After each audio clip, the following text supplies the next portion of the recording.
रत्नाकर नाम का एक प्यारा सा गांव था जहां की सुबह बहुत मधुर हुआ करता है। वही रामेश्वर नाम का एक व्यक्ति रहता था। हर साल उसकी फसल बहुत अच्छी होती थी, पर समय का पहिया घूमता है और इस साल जहां सबके खेतों में फसल आ चुकी थी तो वही उसके खेत में अब सूखा था। हे ईश्वर, ये सब क्या है? इस बार इतनी मेहनत के बाद भी मेरे खेतों में फसल क्यों नहीं आई है? चलो, लगता है इस बार जाकर गांव के काका से सलाह लेनी ही पड़ेगी। आखिर ऐसा भी क्या हो गया? रामेश्वर इन सब से परेशान होकर गांव के बुजुर्ग काका के पास जाता है सलाह लेने। अरे, अच्छा हुआ काका यहीं मिल गए, वरना मैं इनके घर पे कहाँ जाता।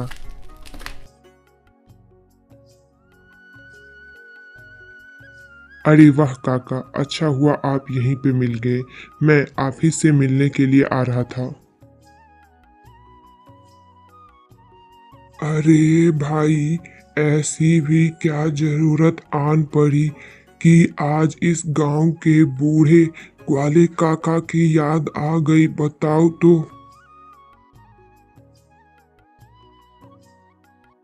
अरे काका, क्या बताऊं, पिछले इतने सालों में ऐसा कभी नहीं हुआ कि मेरी इतनी मेहनत के बावजूद भी मेरे खेत में फसल ही ना आए।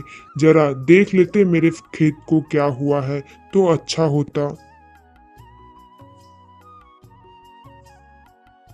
हा हा हा हा, मुझे मालूम था बेटा, ये प्रश्न लेके तुम मेरे पास जरूर आओगे।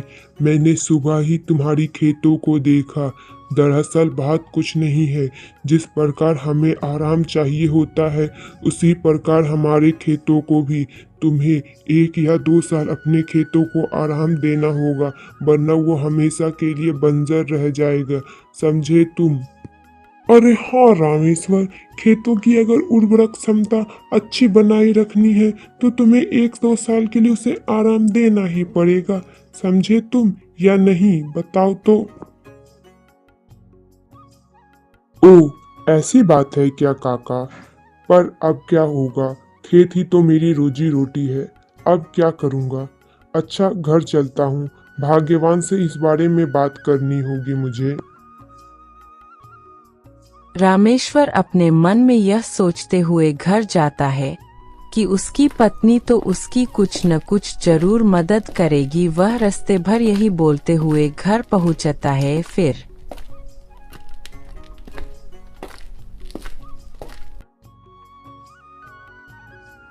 ओ जी, क्या हुआ? आप इतने परेशान क्यों लग रहे हैं? क्या हुआ? आपको भूख तो नहीं लगी? वैसे मैंने भोजन चढ़ा दिया है, पर आप आज इतनी जल्दी कैसे आ गए? कुछ तो बोलिए, क्या हुआ? इतने परेशान क्यों हैं?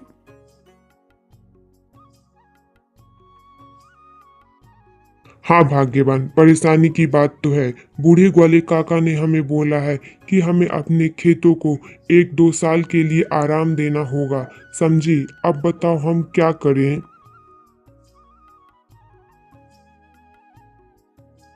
ओ जी, दिक्कत की बात तो है, पर आप चिंता क्यों करते हैं? अपने गांव के मुखिया से जाके मिलिए, वह कोई ना कोई उपाय जरूर देंगे और शायद हो सकेगा तो आपको वो काम भी दे देंगे। हाँ भाग्यवान, बिल्कुल ठीक कहती हो। गांव के मुखिया बहुत दयालु हैं, वह कुछ न कुछ जरूर मदद करेंगे। मैं अभी जाता हूँ, ठीक है?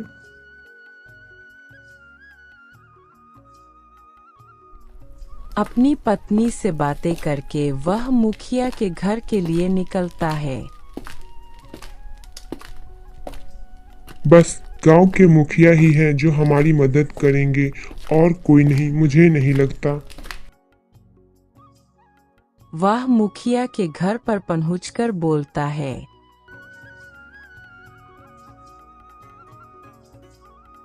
मुखिया जी, अरे ओ मुखिया जी, तनिक घर से बाहर तो निकलिए, बहुत जरूरी बातें करनी है आपसे। मैं रामेश्वर बहुत दिनों के बाद आया हूँ। मुखिया जी, जरा निकलिए तो।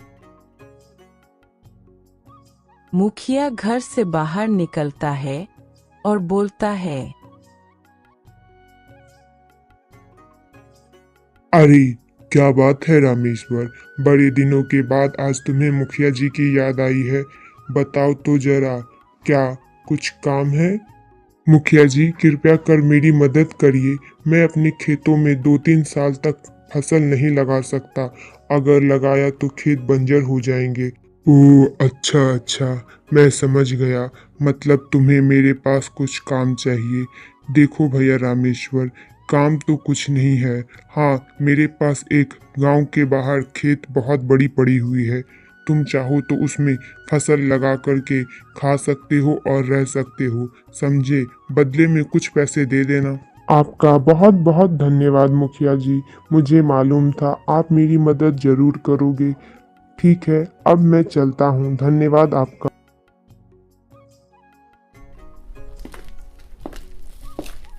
रामेश्वर मुखिया से बातें कर बहुत खुश होता है और वहां अपनी पत्नी को बताने के लिए घर पहुंच जाती है।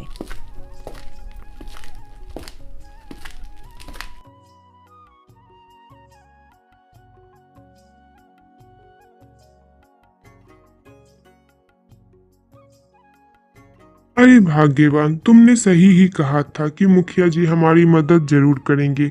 उन्होंने पड़ोस के गांव के एक बहुत बड़ा जमीन का टुकड़ा हमें काम करने के लिए दिया है। बदले में बस थोड़ी सी पैसे, और कुछ भी नहीं। सच में वो बहुत दयालु हैं। ओ जी, मुझे मालूम था कि वो आपकी मदद ज़रूर से करेंगे, इसीलिए तो मैंने आपको उनके पास भेजा। देखा। अरे भाग्यवान, वह सब तो फिर भी ठीक है, पर अब कल से मुझे हर रोज बहुत जल्दी सुबह उठना पड़ेगा, क्योंकि खेत यहाँ से बहुत दूर है और शायद मुझे आते आते भी बहुत समय लग जाए। तो सुबह जल्दी खाना बना देना, समझी? जी, मैं समझ गई। मैं कल सुबह जल्दी उठकर आपके लिए भी जल्दी खाना बना दूंगी।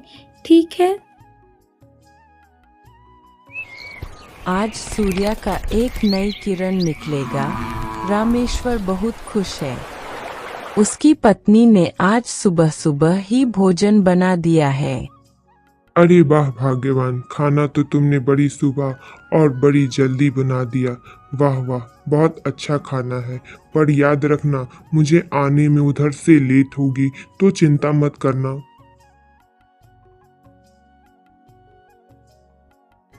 जी, मुझे मालूम है कि आपको देर होगी, इसीलिए तो मैंने आपके लिए टिफ़िन भी पैक कर दिया ताकि आप भोजन कर ले। ठीक किया ना मैंने?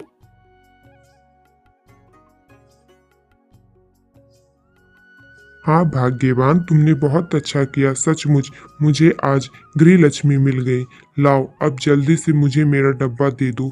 मुझे देर हो रही है कब से। जी, पर आप अपना ध्यान रखना और ये डब्बा पूरा ख़त्म करके ही आना, ठीक है ना? वह अपने खाने का डब्बा अपनी पत्नी से लेता है और घर से निकल जाता है। अरे बाबा, जल्दी करना पड़ेगा, इससे पहले कि धूप उग जाए। मुझे जल्दी से खेतों पर जाना होगा, वरना रास्ते में ही सारी ऊर्जा खत्म हो जाएगी। अरे वाह वाह, लो खेत भी पहुंच गया मैं। वहां पहुंचे पर खेत की मिट्टी देखकर सचमुच मुखिया जी ने तो मुझे बहुत अच्छा खेत दिया है। इस पर तो खेती करने का मज़ा ही आ जाएगा। और इतनी बड़ी ज़मीन है, इस पे मैं बहुत सारा फसल लगाऊंगा। इतने सारा फसल जिससे कि मेरे बेटे का एडमिशन भी एक बहुत बड़े स्कूल में करवाऊंगा और मुखिया जी के पैसे भी उन्हें दे दूंगा। चलो काम करते हैं।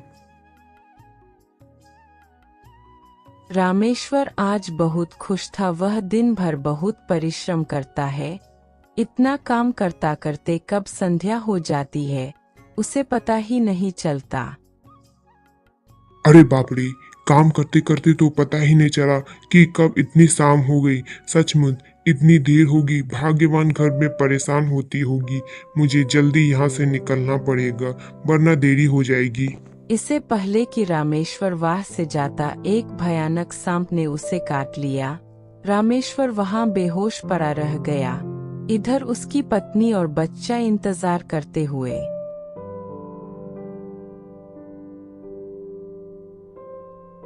अरे माँ, अब आप सो जाओ। पिताजी ने बोल के गए हैं ना कि उन्हें आने में देरी हो जाएगी। इतनी रात हो गई है, आप बेकार ही परेशान हो रही हो। समझी आप? अब आप सो जाओ ना।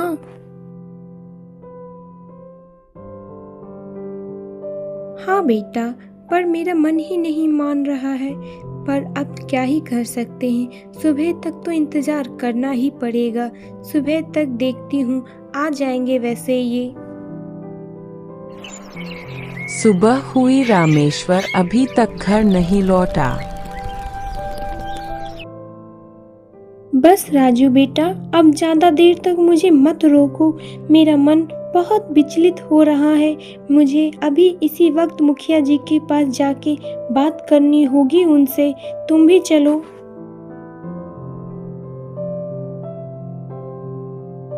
हाँ माँ, आप सही ही कह रही हो। हमें अब मुखिया जी के पास जाके बात करनी ही होगी। चलिए।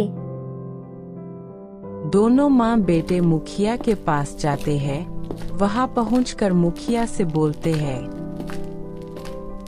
मुखिया जी, आपने रामेश्वर को कहाँ भेज दिया?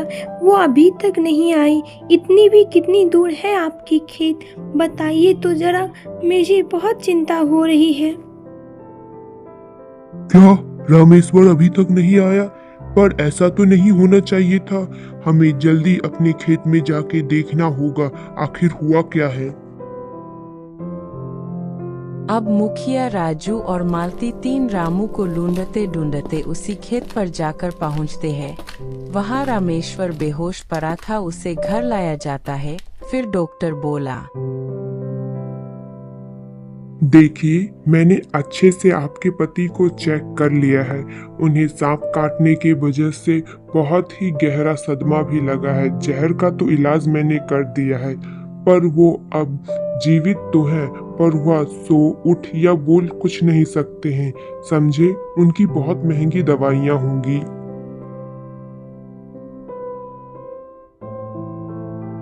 हे भगवान, अपनी कर्म गरीबों पर ही क्यों लगाता है? मैं यह सब इतनी महंगी दवाइयाँ कैसे लाऊंगी? देखिए, अगर दवाइयाँ नहीं आ पाएंगी तो ये शायद ठीक भी नहीं हो पाएंगे। अच्छा, अब मैं चलता हूँ। डॉक्टर चला जाता है। मालती अब बहुत परेशान थी। वह बोलती है, हे ईश्वर, ये सब क्या दिन दिखाई हो आपने। मुखिया जी, हमें माफ करना। अभी हम आपके खेतों के पैसे नहीं दे पाएंगे। ना जाने मैं दवाइयों के पैसे कहाँ से लाऊंगी। अरे नहीं नहीं बहन, तुम ऐसा कर सकती हो। तुम्हारे घर के बगल में ही मेरे पास एक खेत है, उसमें अनाज लगाओ और मेरे घर झाड़ू पोछा का काम करो। और ये आपका बेटा शाम को चाय की दुकान पे काम करेगा। अरे नहीं मुखिया जी, मेरा बेटा किसी भी चाय की दुकान पर काम नहीं करेगा। मैं उसे पढ़ते लिखते देखना चाहती हूँ, एक बड़ा अफसर बनते देखना चाहती हूँ, और कुछ नहीं। पर बहन, तुम अकेले इतना सब कुछ नहीं कर पाओगी। इतनी महंगी दवाइयाँ, खाना पीना और भी बहुत कुछ होता है, तुम नहीं कर पाओगी। इसीलिए मैंने बोला। और वैसे भी कुछ दिन की ही तो बात है। एक बार रामेश्वर ठीक हो जाए, बस सब पहले जैसा हो जाएगा। हाँ मुखिया जी, मैं काम करूँगा। मुझे भी पिताजी की मदद करनी है और माँ से इतना सब कुछ अकेले नहीं होगा। जैसी तुम्हारी इच्छा बेटा, पर अपनी पढ़ाई को भी आगे रखना, ठीक है?